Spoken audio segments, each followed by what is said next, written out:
Hey TYT, I'm Nomi Const in Puerto Rico right now. We're in San Juan, a little bit on the outside near the airport, at one of the famous food kitchens that we've heard a lot about over the past 2 months since the hurricane. This is the hashtag Chefs for Puerto Rico, Jose Andres' program, the World Central Kitchen, and Erin Schrody, who is a friend of mine from Standing Rock. So now she's in Puerto Rico and I'm in Puerto Rico, and then we have Jose Ortiz, who is the chief food dispatcher, and Erin is the COO. Did I get that right? Yes, okay, great. So tell me, what is this idea? Where did it come from?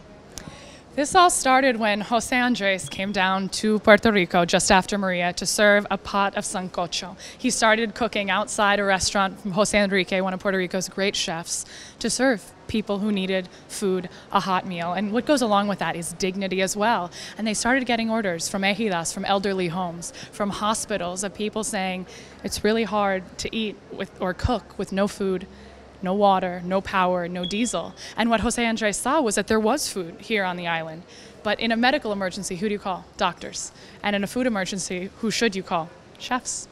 So let's talk about the access to food. I mean, we're in San Juan, which is it's in a better situation than most of Puerto Rico right now.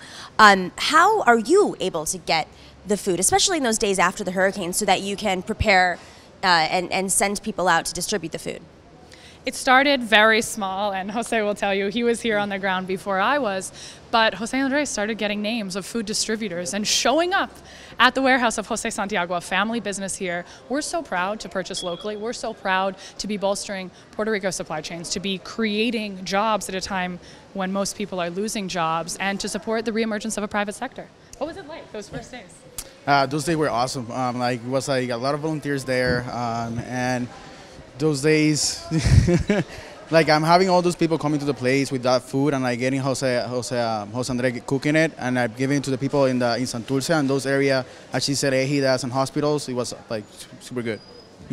Is the food distribution here on the ground was still occurring? But I mean, was some of the food being flown in? I mean, how are you getting access to fresh food versus the canned food that you'll hear about?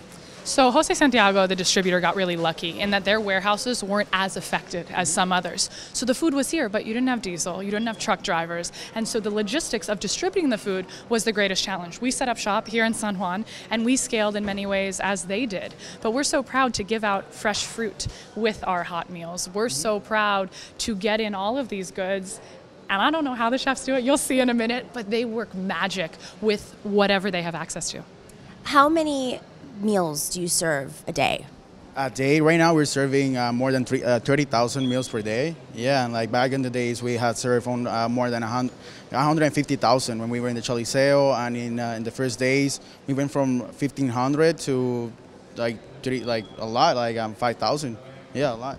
And where are you finding volunteers to help out, and how did the program kind of support that? How did you hear about it? I heard about it on Facebook, online, newspapers, so those media work, and a lot of volunteers are coming to this place because all those communications and to your people, like they basically film us, and they knew how this worked. We believe that people deserve a quality meal, and Jose Andres and his team of chefs have designed a menu that is, first of all, Puerto Rican food. It's food that Puerto Ricans know how to cook and that Puerto Ricans want to eat, but it is dense physically, so it stays hot for longer. It has very low food safety concerns, and you'll see it in the kitchen. It's a starch, a protein, and a veggie. So it's rice, it's yuca, it's potatoes, it's turkey, ground meat, chicken, sausage, and then on top corn, beans, peppers, you name it. And it's been so beautiful to see. We started making it one pot of stew. Yeah. And as he said, it grew, and we realized that there were people who were not being fed, and we needed to reach them. And we developed, thanks largely in part to Facebook and social media, intelligence gathering methods to find out who the people were that needed the food most. Here in San Juan, access to food has increased dramatically.